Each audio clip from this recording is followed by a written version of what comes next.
Hello students, welcome again in maths addiction. बच्चों, आज हम पढ़ने वाले हैं लॉगरिदम। सबसे पहले ये समझते हैं कि लॉगरिदम क्या होता है। उसके बाद देखेंगे कि इसके अंदर कौन कौन सी प्रॉपर्टी होती हैं और क्या क्या इसके यूज होते हैं बच्चों। ठीक है, तो देख सकते हैं लॉगरिदम क्या है। एक्सपोनेंशियल फॉर्म को लिखने का एक तरीका है।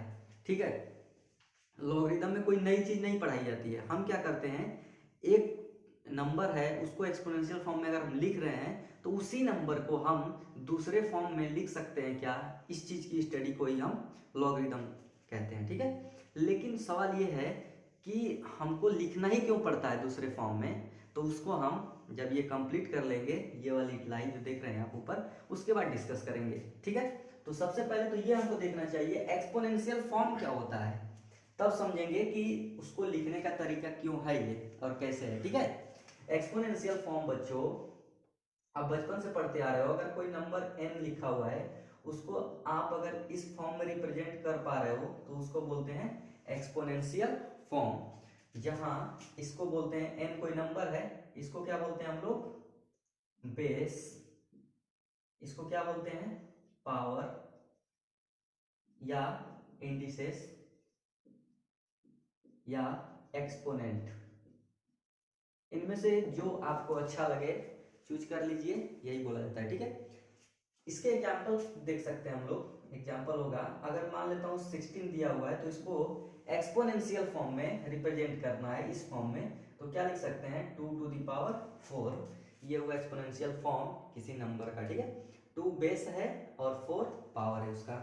एक और एग्जाम्पल ले सकते हैं हम लोग, 32 अगर लिखा हो तो लिख सकते हैं 2 टू द पावर 5।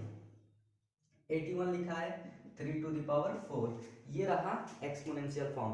अब इसी नंबर को बच्चों हमको दूसरे फॉर्म में लिखना हो तो कैसे लिख सकते हैं, उसको बोलते हैं हम लोग लॉगरिदमिक फॉर्म।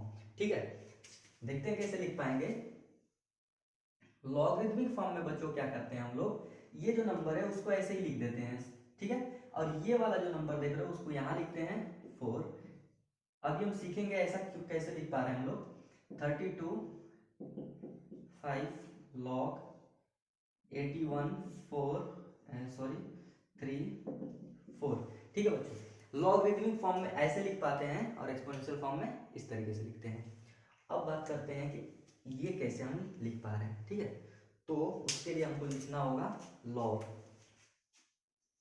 log n। ठीक है, ऐसे पढ़ते हैं log n base a equal to. इसका मतलब क्या है ये समझो। देखो, इसी को मैं इस फॉर्म में लिख रहा हूं। ये दोनों बातें जो दिख रहे हो बच्चों, ये चीजें सेम है। सेम नहीं बोलेंगे, इक्विवेलेंट बोलेंगे। चाहे इसको लिखो चाहे उसको लिखो, बात बराबर है। ठीक है, तो ये दोनों चीजें क्या है, इक्विवेलेंट है। अब देखो यहां पे इसको पढ़ते कैसे, log n बेस a। इस पूरे टर्म का मतलब क्या निकला इसका, ये समझो। ये कहता है a के किस पावर पे n आएगा। तो मान लेते हैं कि एक पे जब हम पावर x लगा देंगे तो n आ जाएगा। तो वही बात तो हम यहाँ पे भी लिखे थे, जब a पे हम x लगा देंगे तो n आ जाएगा। और वही चीज यहाँ भी कह रहे हैं, a पे जब हम पावर x लगा देंगे तो आंसर क्या मिलेगा, n मिलेगा। इसके एग्जांपल देखो, log 125, यहां लिखता हूं 5। अब तुमको बताना है कि 5 का क्या पावर लगाऊं कि 125 आ जाए। 5 पे कितना पावर लगाएं कि 125 आ जाए। तो इसका आंसर हुआ 3, क्योंकि 5 पे जब पावर 3 होता है तो आंसर क्या होता है 125। ठीक है, ये समझ में अगर आ गया है तो चलते हैं आगे और इन दोनों के बारे में थोड़ा सा डिस्कस कर लेते हैं कि एक दूसरे में कैसे ये कन्वर्ट होते हैं। ठीक है, अब देखो बच्चों, अगर ये वाली फॉर्म दी हुई है हमको, कभी ध्यान से देखना, log n base a equal suppose x दिया हुआ है, ये चीजें। ठीक है, अब मैं कहता हूं कि जब ये लॉगरिथमिक फॉर्म इसको बोलते हैं, लॉग वाला फॉर्म और एक्सपोनेंशियल फॉर्म सेम है या फिर इक्विवेलेंट है, तो इससे एक्सपोनेंशियल फॉर्म में कैसे जाएंगे। ठीक है, क्योंकि वहां जाने के लिए हमको जरूरत पड़ेगी आगे जब क्वेश्चंस कुछ दिखेंगे तो वो कैसे जाएंगे बच्चों, देखो बहुत सिंपल है, n को यहीं रहने दो इक्वल, ये वाली जो चीज है इसको यहाँ पे ले आओ और ये a क्या करेगा, इसको ऊपर उठा लेगा ऐसे, ठीक है। तो जब ऊपर उठा लेगा तो a के पावर x हो जाएगा। हम किस फॉर्म से किस फॉर्म में गए, देखो लॉग फॉर्म लिखा हुआ था, लॉग फॉर्म से चले गए किसमें, एक्सपोनेंशियल फॉर्म में। और ये इक्विवेलेंट है, तुम इससे पीछे भी आ सकते हो, इससे आगे भी जा सकते हो। क्लियर है। अब चलते हैं इसी पे एक छोटा सा क्वेश्चन लेते हैं और सॉल्व करने की कोशिश करते हैं। क्वेश्चन मेरा ये होगा कि क्वेश्चन ये होगा, इसका आंसर बताना है आपको 4√2, इसका आंसर क्या होगा, 4√2 का आंसर क्या होगा। अब देखो हमको तो पता नहीं इसका आंसर क्या होगा, यानी √2 को कितने पावर पे रेज किया जाए कि 4 आंसर आ जाए, तो ये हम नहीं जानते हैं, तो मान लेंगे कि x रेज करना पड़ेगा। क्लियर है, ठीक है, ये वाली चीजें लिख लिए यहाँ। अब मैं चाहता हूं कि इसी लॉग वाले फॉर्म को मैं एक्सपोनेंशियल फॉर्म में लिखना चाहता हूं, तो क्या लिखूंगा, 4 को ऐसे ही लिख दो। अब ये क्या करेगा, उसको ऊपर उठा लेगा, तो जाएगा तो √2 के पावर x हो जाएगा, और ये लिखोगे तो √2 क्या होता है, 2 के पावर 1/2, और ये x, ये हो जाएगा 2 के पावर x/2। क्या ये 4 को मैं 2 के पावर 2 लिख पाऊंगा, बिल्कुल हो जाएगा 2 के पावर x/2। जब दोनों के बेस इक्वल हो गए बच्चों, तो पावर भी इक्वल हो जानी चाहिए, और 2 = x/2, क्या आंसर आया, x = 4 हमने आंसर पाया। यानी कि √2 का जब पावर 4 करेंगे तो आंसर हमको 4 मिलेगा, x की वैल्यू 4 है, ठीक है। ये कैसे हम कर पाए, लॉगरिथमिक फॉर्म को जब हमने एक्सपोनेंशियल फॉर्म में कन्वर्ट किया तब, ठीक। अब थोड़ा सा आगे चलेंगे और बात करेंगे इस लॉग के बेस को और इस नंबर को, इसको क्या बोलते हैं, बेस बोला जाता है, और इस तो नंबर जानते ही हो, ठीक है।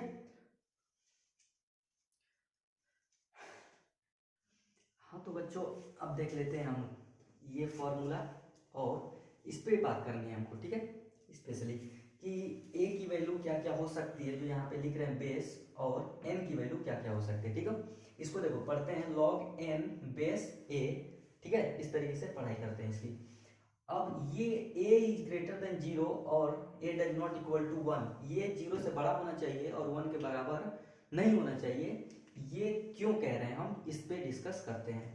इसके लिए हम ले सकते हैं एग्जांपल, वहां से समझ लेंगे। सपोज यहाँ पे मुझे नंबर कोई लिखा हुआ है, a की वैल्यू अगर मैं 0 से छोटा लेता हूं तो क्या होगा, मान लेते हैं -2 ले लिए, ठीक है, और मान लेता हूँ यहाँ पे n कोई नंबर है और यहाँ लिखता हूँ 1/2। क्लियर है बच्चों, ये मैं लेता हूँ -2, यहाँ 1/2 n, तो n की वैल्यू क्या आनी चाहिए, देखो n की वैल्यू कैसे निकालोगे, एक्सपोनेंशियल फॉर्म में जाओगे, एक्सपोनेंशियल फॉर्म में जाओगे तो -2 के पावर 1/2, तो n की वैल्यू क्या निकलेगी, √-2। ये तो इमेजिनरी नंबर देने लगा हमको, इमेजिनरी नंबर देने लगा, ठीक है, इमेजिनरी नंबर, और n हमको रियल चाहिए था, इसलिए हम a की वैल्यू लेस देन 0 तो कभी नहीं ले सकते। यहाँ पे क्या है, a की वैल्यू लेस देन 0 थी, ठीक है। अब एग्जैक्टली 0 पे क्या होगा ये देख लेते हैं बच्चों। अगर मान लो कि हमारा आंसर यहाँ पे 0 है, ठीक है, और यहाँ पे मान लेते हैं हम लोग कोई नंबर लेते हैं 5। क्लियर है। अब यहाँ पे x क्या होना चाहिए ये देखो, तो हम एक्सपोनेंशियल फॉर्म में चले जाएंगे और देखेंगे लॉग, एक्सपोनेंशियल फॉर्म में लिखेंगे 5 इज इक्वल टू, ये तो ऊपर चला जाता है, इसको उठा लेता है, तो 0 के पावर x। अब 0 का क्या पावर करेंगे 5 है, ये कभी हो ही नहीं सकता है, आप नहीं निकाल सकते, यानी कि a की वैल्यू 0 भी नहीं हो सकती, a की वैल्यू 0 से छोटी नहीं हो सकती, a की वैल्यू 0 भी नहीं हो सकती, तो 0 से आगे होगी। चलो 1 पे चेक कर लेते हैं क्या होता है, तो लिख लेते हैं log 1, यहाँ पे मान लो 4 कर दो, इक्वल टू क्या होना चाहिए, तो मान लेते हैं x होगा, तो x की वैल्यू कैसे निकालेंगे, 4 = 1 टू द पावर x, ये होगा एक्सपोनेंशियल फॉर्म। अब बताओ 1 का पावर चाहे जो कुछ भी कर लो, कभी 4 तो आ नहीं सकता, इसका मतलब क्या हुआ, यहाँ पे 1 भी हम नहीं रख सकते, ठीक। तो ये एग्जाम्पल से हम ये देख लिए कि a की वैल्यू क्या क्या रख सकते हैं, यानी 0 से छोटा नहीं रख सकते, तो 0 से बड़ी रखनी होगी, तो 0 से बड़ी रख दिए, फिर आगे गए 0 से बड़ा तो 1 आया, लेकिन 1 पे देख रहे हैं कि ये तो कभी सॉल्व ही नहीं हो पाएगा, तो 1 भी नहीं रख सकते। ये दोनों चीजें हमने निकाल के यहाँ पे पुट किया, उसके बाद से ये रिजल्ट हमको मिला। ठीक है, अब क्या करते हैं यहाँ पे देखो बच्चों, n की वैल्यू 0 से बड़ी क्यों है, इस पे हम बात करते हैं।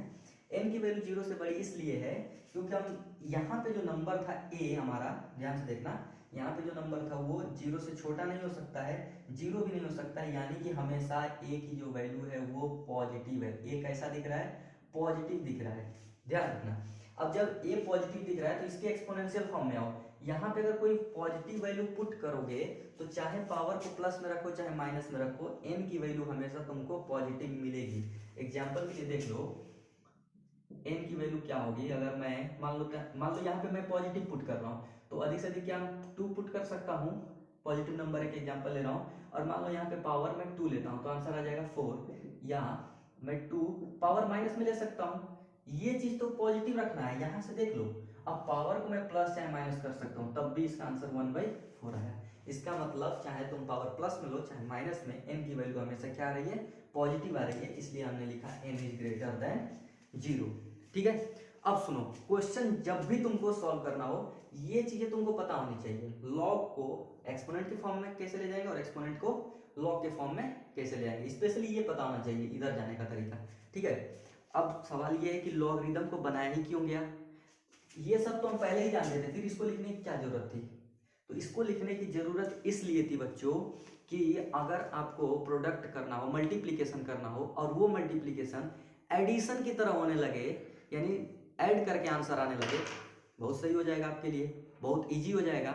तो यही चीज़ है, जब पहले कैलकुलेटर नहीं होता था तो बड़े बड़े प्रोडक्ट करने होते थे तो क्या तरीका अपनाया थे, तो उसमें एक तरीका जॉन नेपियर जो लॉगरिदम बनाए उन्होंने ये बनाया कि हम किसी भी मल्टीप्लिकेशन को एडिशन के फॉर्म में लिख सकते हैं, किसके हेल्प से, लॉगरिदम की हेल्प से, और हमारा आंसर बहुत तेज आ जाएगा, मीन्स स्पीड हमारी बढ़ जाएगी सॉल्व करने का क्वेश्चन। एग्जाम्पल के लिए देख लो, अभी हम इसको आगे चल के सॉल्व करेंगे, मान लो मैं लिख देता हूँ 2 3 4 9 टू द पावर 6 मल्टीप्लाई 3 4 5 8 9। अब इसको मैं कहता हूँ मल्टीप्लाई करके दिखाओ, तुम्हारे पेज भर जाएंगे लेकिन तुम मल्टीप्लाई इसको नहीं कर पाओगे, समझे।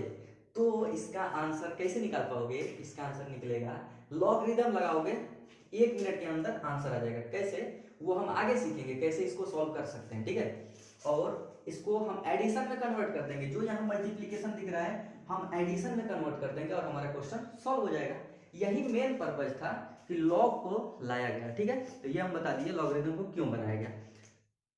अब बात करते हैं कुछ क्वेश्चंस पे जो बेसिक क्वेश्चन होते हैं, इस पे ये इधर का उधर जो कर रहे हैं हम तभी से इस पे कुछ बेसिक क्वेश्चन को सॉल्व करेंगे। ठीक है, मुझे लग रहा है तुमको लेक्चर ये समझ में आ रहा है, अगर तुम यहाँ तक पहुँच चुके हो तो अगर समझ में आ रहा हो सच में शेयर कर दो, लाइक कर दो और अपने दोस्तों को भी भेजो यार, थोड़ा सा सपोर्ट करो। ठीक है, अब हम चलते हैं कुछ क्वेश्चन लेते हैं इस फॉर्म पे, उसके बाद से आगे चलेंगे तो इसकी प्रॉपर्टी देखेंगे।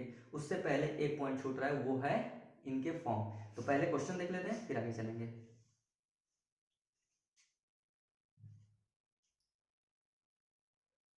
हाँ तो बच्चों अब हम कुछ क्वेश्चंस लिखे हुए हैं बोर्ड पे और इसको हम सॉल्व करेंगे। ठीक है, पूरा का पूरा कंसेप्ट यही वाला लगने वाला है। ठीक है, चलो पहला क्वेश्चन ये है, इसको सॉल्व करते हैं। अब ये लॉग के फॉर्म में लिखा हुआ है, क्वेश्चन को जब भी सॉल्व करना है हमको एक्सपोनेंट के फॉर्म में इसको कन्वर्ट करना होगा। तो मैं मान लेता हूँ इसका आंसर क्या आने वाला है बच्चों, x, हमें नहीं पता आंसर क्या आएगा। तो इसका मतलब क्या होता है, 2√3 को x पावर पे रेज करेंगे तो आंसर क्या आएगा 1728, यानी कि ये यहाँ चला जाता है एक्सपोनेंशियल फॉर्म में। किस फॉर्म में बच्चों, एक्सपोनेंशियल फॉर्म में।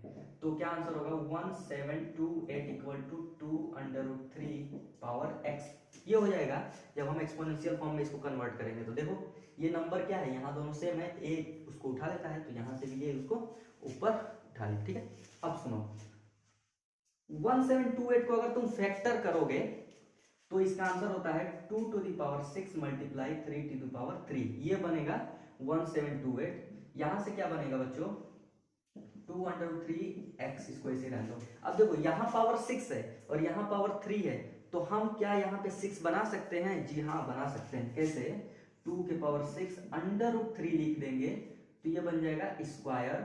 ठीक है, अब ये तो 3 हुआ, √3 का स्क्वायर 3 और ये 3, 2√3 पावर x क्या बना 2⁶, ये बन गया √3 के पावर 2 3 6 इक्वल टू इतना होने के बाद हम देखो इसको कौन सी प्रॉपर्टी एक्सपोनेंट वाली लगाएंगे, एक्सपोनेंट वाली। देखो अगर a के पावर m लिखा हो मल्टीप्लाई b के पावर m लिखा हो तो हम लिख सकते हैं ab के पावर m।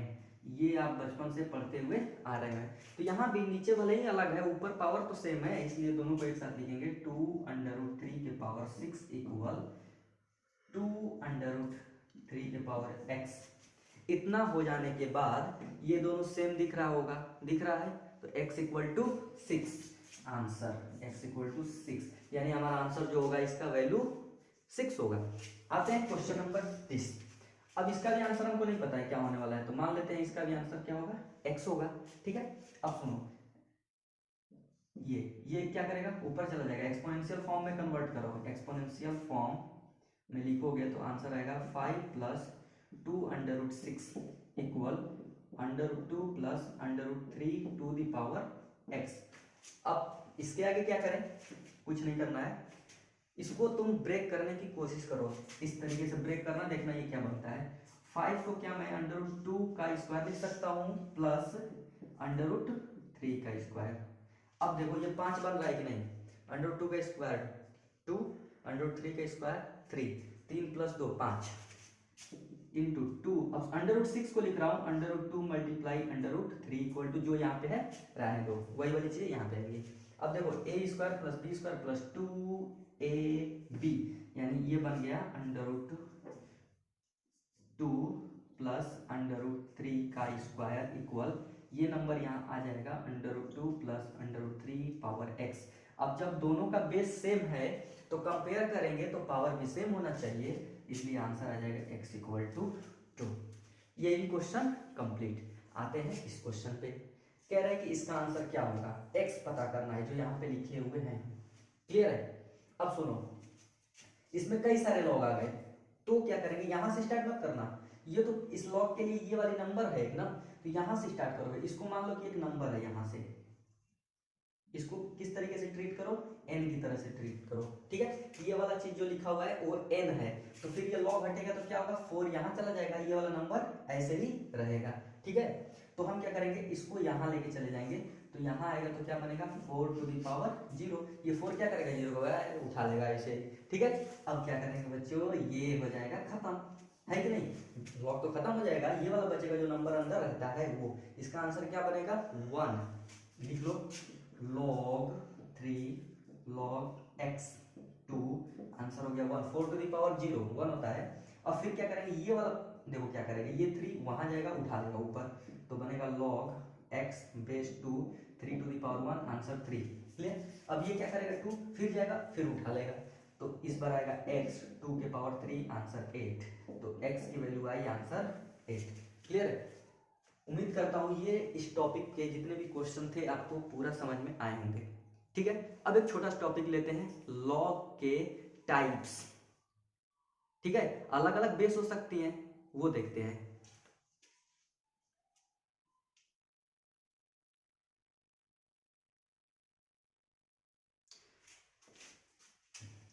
हाँ तो बच्चों अब हम देख लेते हैं टाइप्स ऑफ लॉग। ठीक है, 2 तरीके के लॉग होते हैं, एक को बोलते हैं कॉमन लॉग और दूसरे को बोलते हैं नेचुरल लॉग। ठीक है, अब देखो इसमें क्या होता है, कॉमन लॉग में जो ये बेस देख रहे हो इसको बेस बोलते हैं, मैं बता चुका हूँ। ये जो बेस देख रहे हो यहाँ पे 10 हो जाता है a की वैल्यू, तो इसको लिख सकते हैं कॉमन लॉग में बेस क्या होता है बच्चों 10 होता है। ऐसे लिखेंगे लॉग कोई भी नंबर हो बेस 10 ले लेंगे। ठीक है, एग्जाम्पल लिख सकते हो इसके लिए, तुम मान लेते हैं log 5 बेस 10, log 8 बेस 10, ये सब एग्जाम्पल है। नेचुरल लॉग में क्या होता है ये देखते हैं, यहाँ पे बेस क्या होता है बच्चों e होता है, e, और e माने एलिफेंट, e मीन्स यहाँ पे होता है Euler number, Euler number, Euler का नंबर। यूलर एक मैथमेटिशियन था, उसका ये नंबर बोला जाता है। e क्या है, एक इरेशनल नंबर, दूसरा पार्ट क्या है इसका इरेशनल नंबर। ये इरेशनल नंबर है, इसको याद रखना, किसके जैसा, पाई के जैसा। पाई माने 3.14 सर्किल में यूज होता है, उसी के जैसा ई भी एक इरेशनल नंबर है। तो इसकी वैल्यू क्या हुई बच्चों, ई की वैल्यू होती है 2.71828। अब इरेशनल नंबर है तो कभी खत्म होगा नहीं, डेसिमल के बाद तो ऐसे चलते जाएगा। क्लियर है? इतनी बातें तुम जरूर याद रखोगे। दूसरा चीज, एग्जाम्पल तो देना जरूरी है, हमारा फर्ज बनता है। log 5 बेस ई, log 8 बेस ई। अब सुनो, इसी चीज को दूसरे तरीके से भी लिखा जाता है, ऐसे लिख दिया जाता है ln करके, ln 5 लिख दिया तो बेस ई है, ये तुम समझ लो, दिमाग में घुसा लो, जैसे घुसाना हो वैसे। ठीक है, यहाँ पे देखो और क्या लिख सकता है, ln क्या लिखेगा 8, बेस ई लगा हुआ है, बस इतना समझ लो। ठीक है, ln लिख दिया तो ln मतलब बेस ई वाला log। अब कभी कभी ऐसे इसको लिखता है log 5, log 8। इनको देखो थोड़ा, यहां पे बेस नहीं लिखा हुआ है लेकिन log लिखा हुआ है, तो log जब लिख दे और बेस गायब कर दे, बेस गायब मतलब बेस 10, ln मतलब बेस ई। क्लियर है? ठीक है, इतना समझ लिए। तो क्या हम कॉमन लॉग और नेचुरल लॉग एक दूसरे को कन्वर्ट कर सकते हैं? बिल्कुल कर सकते हो। वो फॉर्मूला ये सीख लो यहाँ पे कि अगर मान लो log n कोई नंबर दिया है और यहाँ पे बेस क्या है, इस बार e है, हम चाहते हैं कॉमन लॉग माने बेस 10 बनाए, तो क्या करना होगा हमको, 2.303 log n बेस 10 हो जाएगा। 2.303 से मल्टीप्लाई करना, बेस 10 में बदल जाएगा। ये हम क्या कर दिए बच्चा लोग, नेचुरल लॉग से कॉमन लॉग में चले आए, है कि नहीं? और ये आपको जरूरत पड़ेगा केमिस्ट्री के चैप्टर में, जब आप क्लास 11th में जाओगे तब उस दिन हमको याद करोगे। ठीक है, अच्छा इसका यूज क्या है, इसका यूज कहाँ होता है? कॉमन लॉग का जो यूज होता है, यूज साइंस में होता है, साइंस में होता है, इंजीनियरिंग में होता है, इंजीनियरिंग में जो तुम करोगे आगे चल के मुझे पता है। नेचुरल लॉग का यूज कहाँ होता है बच्चों? कैलकुलस में, अप्लाइड मैथमेटिक्स में होता है कैलकुलस। ठीक है, अब स्पेलिंग थोड़ा सा देखना पड़ेगा, मैं इस टाइम भूल रहा हूँ। कैलकुलस में इसका यूज होता है। ठीक है, शायद यू होता है इसमें कैलकुलस में। और इसका कहाँ यूज होता है दूसरा, तुम कंप्यूटर में भी कह सकते हो कि यूज होता है, तुम देख लेना, ये तुम्हारा होमवर्क है। लेकिन इसका मैथमेटिक्स में, अप्लाइड वाली मैथमेटिक्स में यूज होता है, और इसका साइंस और इंजीनियरिंग में। तो आज हमने ये सब चीजें, इंट्रोडक्शन पार्ट जो था वो तो कंप्लीट कर लिया है लॉगरिदम का। लेकिन इसके बाद आती हैं कुछ प्रॉपर्टी जो कि पढ़ेंगे अगले लेक्चर में। ठीक है, तो अगर तुमको लेक्चर में इंटरेस्ट है तो अगले लेक्चर का इंतजार करो, अदरवाइज टाटा गुड बाय।